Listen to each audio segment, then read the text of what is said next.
In the questioning, and I will start with questions. Mr. Hunt, in your testimony, you talk about the exposure of data due to accidental misconfigurations of cloud services. You were certainly spot on. One such misconfiguration was discovered in the federal government this week, and it's been reported that this is the 5th time the government has suffered a similar accidental exposure this year. Indeed, many companies, including Uber, have suffered information compromises because of these kinds of misconfigurations. Why does this keep happening? Is it really that easy to accidentally share your cloud services with the world? Well, the easy answer to the last question is yes, it is that easy. It's very often just a simple misconfiguration. And the difference between, let's say, a storage account within Amazon being protected and needing credentials in order to access it and being wide open is literally one configuration that can take seconds to make. So in terms of why it's that easy, or how come this keeps happening so frequently, very often this is a competency problem. So people have access to resources such as cloud services that aren't sufficiently skilled in order to figure out how to configure them securely. Sometimes it can just be a simple oversight and there's not enough backup controls to identify when something like this is exposed publicly. It's also very difficult for organisations because when cloud services are used, they tend to very frequently sit outside their known address space. So traditionally an organisation could say, these are our IP addresses, this is the range of our scope of assets. And now you can go into the cloud and you can put things in totally outside of that construct. And then compounding that as well, we have this construct called shadow IT. And for the longest time, we've had the concern of shadow IT, people working outside the formal constructs of the way the IT department in an organisation should run.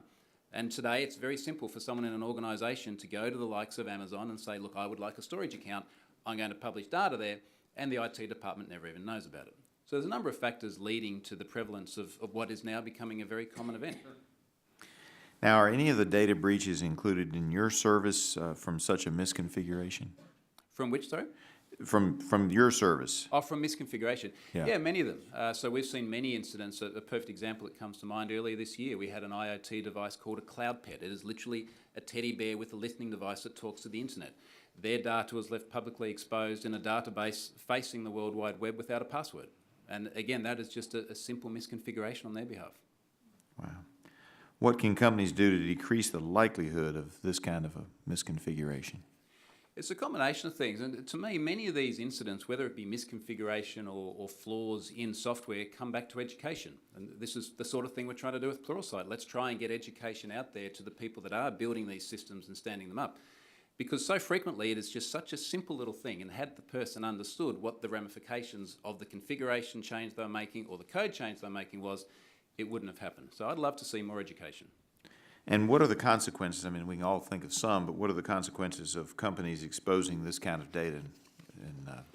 Really depends on the data. I mean, at the sort of the least end of the scale, very often we're seeing large amounts of email addresses and passwords. Now, that then often becomes a skeleton key into other things because we know that people reuse their passwords. So, yeah, I almost hesitate to say that's the best that could happen, but when we think about the worst that could happen, well, now we start to talk about large amounts of very personal data. So we've been speaking about the impact of things like the Equifax incident. South Africa just recently had an incident which was data exposed as a backup on a publicly facing server that had information about the entire country. And this included their national identifiers, so think about a social security number, which within there also includes date of birth and gender. And now we've got a whole country saying we literally had all of this data published on the internet, and we know that it had been obtained by other unauthorised parties and redistributed. What do we do? And to me, that's sort of the worst case scenario, because now you've got a whole country saying, how are we going to do knowledge-based authentication when the knowledge about the whole country has gone public? Now, from what I understand, when folks go back and analyze many security instances like data breaches, they find that somewhere along the line, someone in an organization chose convenience, such as the ability to check their personal email from their work computer, for example, over security. Have you found that to be true as well? Yeah, absolutely. I mean, the concern with convenience, I'll give you a really good analogy, is very often I'll say to people, look, we might see an application talking to a database that has effectively server admin rights, the most privileges you could possibly have. And I'll say to people, why would that happen? And they say, well, it was easy. It was much easier to give access to everything than to start implementing fine-grained permissions. And they're right. It is much easier, but that then leads to the problems we've got here.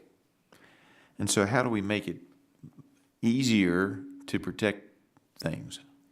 Well, again, I Protect that keep coming data. back to that education side. This is people making mistakes unknowingly. And when we see these happen over and over again, and we look at the behaviours of the individuals, very often it's because they've never been taught what are the ramifications of setting this configuration or writing code that way. Yeah, because I do think we all choose convenience from time to time when we know in our hearts we ought not. With that, I have to yield back because my time is up and now recognize Ms. Castor of Florida for 5 minutes of questions. Well, thank you.